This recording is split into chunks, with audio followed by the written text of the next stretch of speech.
حضرت ابوبکر صدیق رضی اللہ تعالیٰ عنہ خلیفۃ المسلمین بنے، خلیفہ بنے تو سویرے جس رات خلیفہ بنے سویرے سر پہ ٹوکری رکھی، منڈی کی طرف جا رہے ہیں۔ حضرت عمر فاروق رضی اللہ تعالیٰ عنہ مولا علی شیر خدا کو کسی نے بتایا کہ وہ تمہارا خلیفہ تو جا رہا ہے مزدوری کرنے، وہ تو جا رہا ہے کمائی کرنے۔ حضرت علی شیر خدا مولا کائنات جناب فاروق اعظم دونوں نے رستے میں روکا کہ ابو بکر کہاں جا رہے ہو؟ فرمانے لگے کام کرنے جا رہا ہوں، مزدوری کروں گا، منڈی میں جاؤں گا، تجارت کرتا تھا اس کو جاری رکھوں گا، بچوں کا پیٹ بھی تو پالنا ہے۔ اب تمہاری حکومت کے پیچھے بچے تو نہیں نا بھوکے مروا لینے، میں نے کچھ کرنا تو ہے۔ حضرت عمر کہنے لگے چلا آ کے بیٹھ، ہم صحابہ کو اکٹھا کرتے ہیں اور مال غنیمت سے تیرا وظیفہ لگاتے ہیں، آپ کو وظیفہ ملے گا ماہانہ، تو آپ بیٹھ کر کے مسجد میں تو ڈیوٹی کریں۔ بیٹھ گئے، مشاورت ہوئی تو حضرت ابوبکر صدیق رضی اللہ تعالیٰ عنہ سے پوچھنے لگے جناب بتلائیے آپ کا کتنا وظیفہ لگایا جائے؟ تو حضرت ابوبکر صدیق فرمانے لگے اتنا لگا دو جتنی ایک مزدور کی تنخواہ ہوتی ہے۔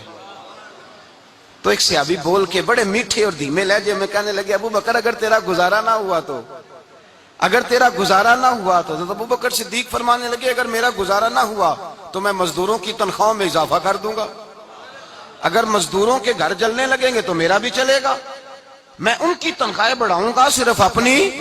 تو مزدور کے حقوق کا تعین کیا۔ سب سے پہلے تو میرے نبی پاک علیہ السلام نے منع فرمایا، فرمایا جس کو مزدوری پر رکھو پہلے اس کے ساتھ اجرت طے کرو۔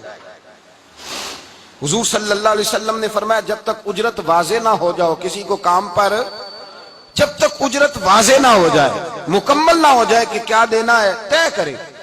کیا لوگے جو جناب دے دیں گے لے لوں گا، شریعت اس کو پسند نہیں کرتی، محبوب نہیں رکھتی۔ پہلے اس کے ساتھ پہلا حق مزدور کو یہ دیا کہ اس کی اجرت پہلے، بولیے اجرت پہلے اجرت طے ہوگی، یہ پہلا حق ہے۔ اور مزدور کا دوسرا حق کیا بیان کیا میرے نبی پاک نے؟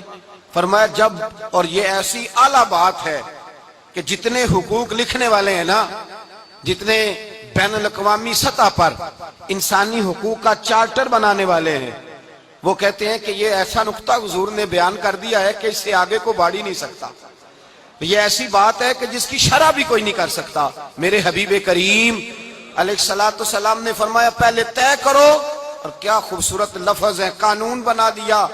فرمایا جب مزدور مزدوری کر لے تو اس کا پسینہ خشک ہونے سے پہلے اسے ادا کر دینا، اس کا پسینہ خشک ہونے سے پہلے اسے اس کی مزدوری دے دو۔ ایک صحابی اپنے خادم غلام کو مار رہے تھے تو میرے نبی پاک تشریف لائے، فرمایا کیوں اسے مار رہا ہے؟ حضور غلطیاں بڑی کرتا ہے۔ تو نبی پاک نے فرمایا جتنا تجھے اس پر اختیار ہے نا، اس سے کہیں بڑھ کر میرے رب کو تیرے اوپر بڑا اختیار ہے۔ کہا حضور یہ بڑی غلطی کرتا ہے، میں آخر کتنا معاف کروں؟ تو حضور نے فرمایا اتنا معاف کر جتنا میرا رب تجھے معاف فرماتا ہے۔ پتہ ہے تیری صبح سے لے کر شام تک کتنی کوتاہیاں ہیں۔ درگزر کا حکم دیا، پہلا حق یہ دیا مزدوری طے کرو، دوسرا حق یہ دیا پسینہ خشک ہونے سے پہلے ادا کرو، تیسرا حق یہ دیا کہ اس سے درگزر کرو، غلطی ہو جائے تو درگزر کرو۔ تو یا رسول اللہ مزدوری کتنی دیں؟ میرے نبی پاک بخاری مسلم حضور سید عالم صلی اللہ علیہ وسلم نے فرمایا مزدور کا حق بیان کیا نبی پاک نے، اور ایک بات ارشاد فرمائی تو اس کے اندر کئی پہلو، ایک حدیث میں کئی پہلو بیان فرمائے۔ حبیب پاک نے فرمایا جیسا تم کھاتے ہو ویسا ہی اسے، بھئی بس ختم ہو گئی بات۔ اتنی بڑی بات کر دی سرکار نے۔ کبھی دیکھا ہے آپ نے کہ مزدور کو ایسے کھلایا جا رہا ہو جیسا مالک کھا رہے ہیں؟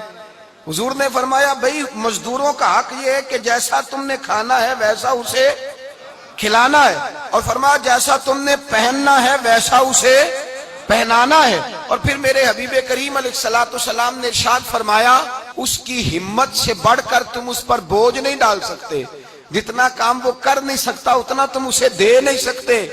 اور فرمایا اگر اتنا کام دینا ہے جو اس کی ہمت سے زیادہ ہے تو میں اس کے مالک کو کہتا ہوں وہ بھی اٹھ کے مزدور کے ساتھ کام پہ لگ جائے، اٹھے اس کے ساتھ کام میں شریک ہو جائے۔ مزدوری کا بھی تعین فرمایا، اور پھر اس کو کام کس مقدار کا دینا ہے، مزدور کو کس قدر زیادہ اس پر بوجھ ڈالا جائے گا، یہ بھی مصطفیٰ کریم نے بیان فرمایا۔ فرمایا جو لا یکلف اللہ نفسا الا وسعہا، اللہ بھی تم پر وہ بوجھ نہیں ڈالتا جو تم اٹھا نہیں سکتے، تو کسی مزدور کو تم ایسا کام نہیں بتاؤ گے۔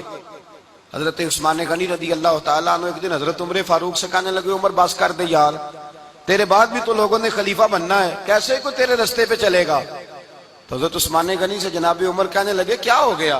آپ فرمانے لگے کل میں دیکھ رہا تھا کہ لوگ باغ میں مزدوری کر رہے تھے اور آپ امیر المومنین ہو کے ان کا ہاتھ بٹا رہے تھے، ہاتھ بٹا رہے تھے۔ تو حضرت عمر کہنے لگے بوڑھے تھے، بیمار تھے، مزدوری کر رہے تھے تو پسینہ بہہ رہا تھا، کیا ہو گیا اگر تھوڑا سا میں نے ساتھ دے دیا؟ حضرت جناب سیدنا فاروق اعظم یہ لفظ کہتے ہوئے رو پڑے۔ آپ فرمانے لگے میں کسی بادشاہ کا شہزادہ نہیں، میں بھی اسی باپ کا بیٹا ہوں جو اونٹ چرا کے گزارا کیا کرتا تھا۔ میں نے آگے بڑھ کے لوگ حیثیت بھول جاتے ہیں، اپنی حیثیت بھول جاتے ہیں۔ اللہ تبارک و تعالیٰ جب کچھ عطا کرتا ہے ان کا رویہ اپنے ماتحتوں کے ساتھ اتنا سخت اور جابرانہ آمرانہ ہو جاتا ہے، اس قدر زیادہ ان کے لب و لہجے میں کڑواہٹ آ جاتی ہے، اس قدر زیادہ ان کی طبیعتوں کے اندر سختی اور غرور بھر جاتا ہے کہ وہ احساس ہی نہیں کرتے کہ جو سامنے بیٹھا ہے وہ بڑا ایک دکھی انسان ہے اور وہ تکلیف میں ہے، وہ آزمائش میں اپنے آپ کو مبتلا سمجھ رہا ہے۔ حضرت ابو ذر غفاری رضی اللہ تعالیٰ عنہ فرماتے ہیں میں اپنے ماتحتوں کے حق میں بڑا سخت تھا، سخت تھی میری طبیعت، میرے غلاموں کی جرت ہی نہیں تھی کہ وہ میرے سامنے گفتگو کر سکیں اور ٹھہر بھی سکیں۔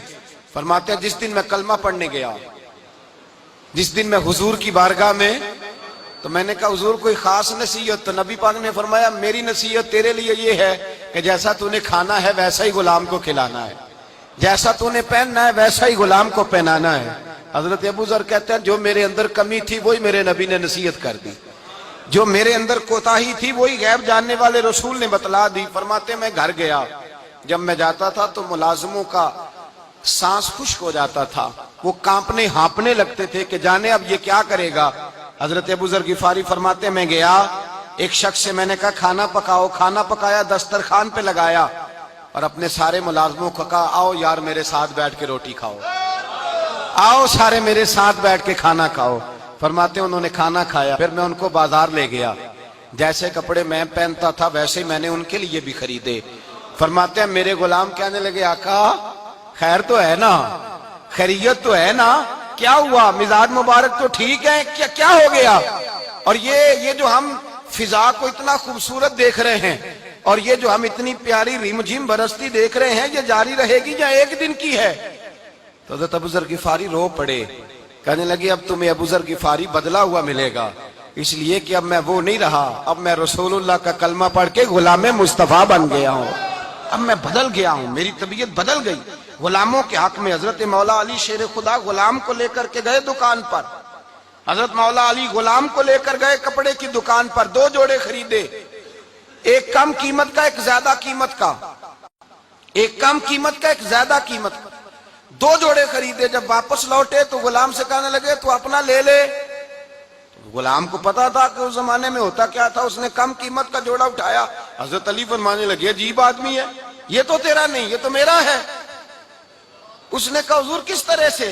آپ فرمانے لگے تیرے لیے قیمتی جوڑا اس لیے خریدا ہے کہ تو جوان ہے، اور میں نے اپنے لیے اس لیے چھوٹا خریدا ہے کہ میں تو اب بوڑھا ہو گیا ہوں، مجھے تو حاجت نہیں۔ کہنے لگا حضور بوڑھے اور جوان کا مطلب نہیں، آپ علی ہیں، من کنت مولا فہذا علی علی مولا، علی مولا، آپ چونکہ مولا علی ہیں اور آپ امیر المومنین ہیں، لہذا آپ نے تخت پر بیٹھنا ہے، آپ نے سلطنت کو چلانا ہے، آپ پہنیے۔